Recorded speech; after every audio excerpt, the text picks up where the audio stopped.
Bienvenue à tous et à toutes dans les 5 actus de la semaine.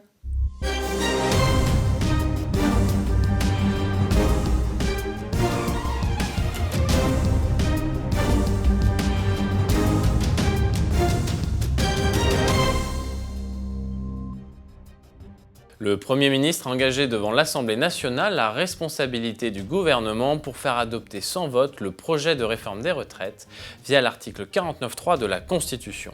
Les députés Les Républicains et la gauche ont déposé des motions de censure contre le gouvernement.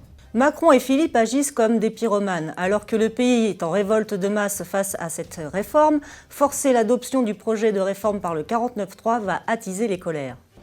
Monsieur Macron, en réalité, si nous étions dans une démocratie, doit obéir au peuple français. Ce n'est pas au peuple français d'obéir à Macron. Normalement, compte tenu des oppositions que suscite cette réforme, l'opposition fondamentale d'un très grand nombre de personnes, eh bien, normalement, M. Macron, pour trancher le nœud gordien, devrait avoir recours à un référendum pour demander aux Français si oui ou non ils veulent de cette réforme.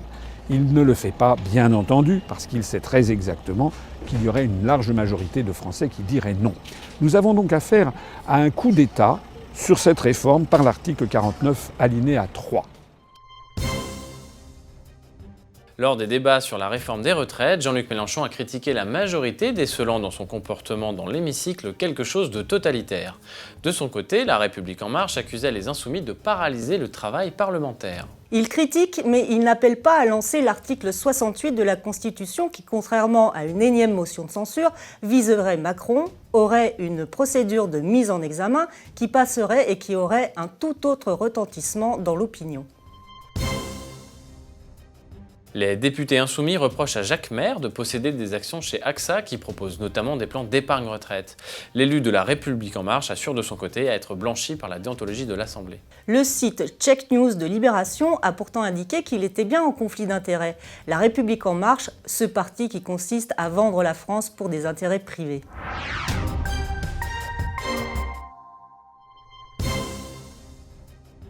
Anne Hidalgo fait passer pour des HLM des logements loués aux classes moyennes. Cette astuce a permis à la mairie de Paris de revendiquer jusqu'à 43 000 créations de HLM depuis son élection et ainsi de renflouer partiellement les caisses de la ville. Anne Hidalgo n'en est pas à son coup d'essai. On apprend la semaine dernière, par une enquête menée par Capital, qu'elle maquillait aussi les chiffres des comptes de Paris. En 5 ans, les prix de l'immobilier ont grimpé de près de 25% à Paris.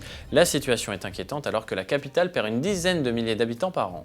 Dans le cadre des traités européens, il n'est pas possible d'interdire aux investisseurs étrangers d'acheter des biens en France. Une bonne partie des immeubles parisiens est aujourd'hui en mains étrangères et les Français ont de plus en plus de mal à se loger dans la capitale.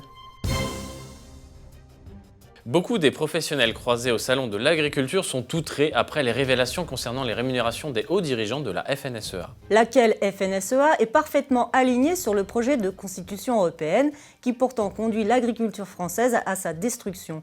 Quand on l'interroge, le secrétaire général fait comme si tout allait bien et que la situation allait s'améliorer. Moi je suis producteur de lait à compter. Je suis dans un truc qui ramène de la valeur. C'est ce qui ramène le plus de valeur à la production laitière aujourd'hui en France. Quand il y a des gens qui sont payés aux alentours des 350 € tonnes, nous on est aux alentours des 600. Donc on a un truc qui ramène de la valeur. On a organisé les choses, on tient notre marché, on tient nos coopératives, on tient notre truc. Mais moi aujourd'hui, je ne vais pas mettre une Kalachnikov en face derrière chaque cervelle de Français en disant tu te relèves la nuit pour manger du fromage. Et moi, mon terrain de jeu par rapport à mon marché, c'est quand même l'Europe.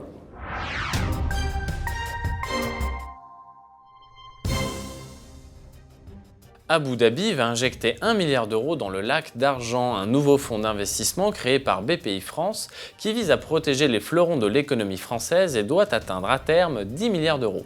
Des discussions sont en cours avec d'autres fonds souverains du Golfe. À cause des règles des traités européens, la France ne peut pas investir dans ses meilleures entreprises, car cela contreviendrait au principe de concurrence. Elle en est réduite à mendier auprès des pays du Golfe. Une simplification administrative banalise les opérations de vente à la découpe de monuments comme le château de Pontchartrain. Cela rend invisitables les monuments qui la subissent, nuisant ainsi fortement à leur attractivité.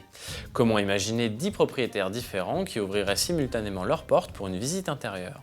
Le patrimoine le plus prestigieux est saccagé pour permettre à des investisseurs à haut revenu de défiscaliser leur investissement. Après l'industrie française, c'est le patrimoine qui est en déclin. Dans son rapport annuel, la Cour des comptes estime à 400 millions d'euros la facture totale de Sirène, le système informatisé de gestion des ressources humaines de l'éducation nationale. Commencé en 2007, ce programme de modernisation de la paie des agents du ministère avait été arrêté en juillet 2018. C'est encore et toujours le contribuable qui fait les frais des erreurs et de l'incompétence de nos dirigeants.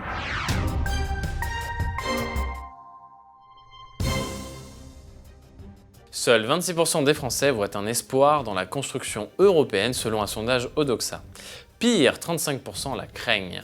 Les jeunes sont tout aussi pessimistes que leurs aînés. Cette étude tord le cou aux rumeurs selon lesquelles les anciens seraient nostalgiques des nations et les jeunes seraient de fervents européistes. Au contraire, l'Union européenne est pour eux source de désespoir. Pas d'accord trouvé entre les 27 au sommet sur le budget de l'Union européenne. Cet exercice qui a lieu tous les 7 ans est rendu encore plus difficile par le Brexit, lequel a évidemment creusé un trou de 60 à 75 milliards d'euros. Les pays du nord de l'Europe, emmenés par l'Allemagne, veulent équilibrer le budget par plus d'austérité, tandis que d'autres, et notamment la France, souhaiteraient compenser le manque à gagner par une participation accrue, gage d'une intégration fédérale plus poussée. Le gouvernement britannique a menacé jeudi de claquer la porte dès juin des négociations post-Brexit avec l'Union européenne faute de progrès rapides, excluant l'alignement sur les règles communautaires réclamées par Bruxelles en échange d'un accord de libre-échange avantageux. Une belle démonstration d'un pays souverain. L'Union européenne n'est absolument pas une force, mais un affaiblissement dû à l'immobilisme d'intérêts divergents irréconciliables. À Perpignan, le leader indépendantiste catalan Carles Puigdemont a tenu un meeting accueilli à bras ouverts par les élus locaux et qui pourrait bien évidemment profiter aux régionalistes. L'entreprise de démantèlement du territoire national se poursuit subrepticement.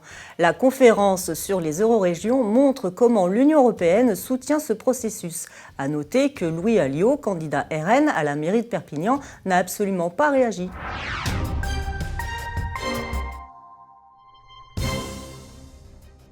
Le fondateur de Wikileaks a combattu au Royaume-Uni une demande d'extradition en provenance des États-Unis qui lui reproche la publication en 2010 de documents secrets. En conclusion, la justice britannique a suspendu jusqu'au 18 mai l'examen de la demande d'extradition. La France devrait s'engager à protéger les lanceurs d'alerte et à offrir l'asile à Julian Assange. Le père de Julian Assange remercie ses soutiens français et a assuré auprès du reporter de RT France que son fils avait entendu les cris des manifestants français venus le soutenir devant sa prison en janvier, ce qui l'aurait réconforté. Ces manifestants français sont des gilets jaunes. Ils voient en Julian Assange l'incarnation des idées qu'ils défendent pour la France, comme l'information au service du peuple et de la démocratie ou la dénonciation des abus de pouvoir d'une oligarchie qui ne rend de compte à personne. Les aides de la Banque mondiale aux pays les plus pauvres profiteraient finalement aux plus riches. Dans une étude publiée le 18 février, la Banque mondiale estime un taux de fuite moyen vers des comptes offshore à hauteur de 7,5%. La corruption est un fléau mondial. La Banque mondiale et le FMI sont responsables de l'affaiblissement de l'économie de différents pays du Sud par l'ouverture forcée des frontières. Les gagnants de cet ultralibéralisme sont une infime minorité. Suite au coronavirus, des images de la NASA montrent la chute spectaculaire de la pollution en Chine entre le début de janvier et la fin de février. La mondialisation de l'économie a abouti à la concentration des activités industrielles dans le monde en Chine. Le Frexit permettrait de relocaliser beaucoup de productions industrielles et agricoles en favorisant les circuits courts, ce qui n'est pas possible dans le cadre des traités européens qui prônent la libre circulation des marchandises et des capitaux.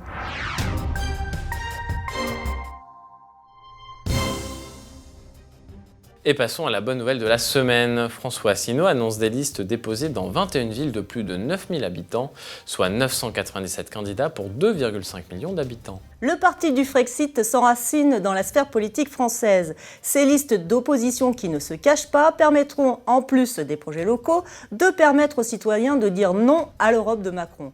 Notons aussi que le Parisien s'étonne même qu'en Seine-Saint-Denis, l'UPR présente davantage de listes que le RN.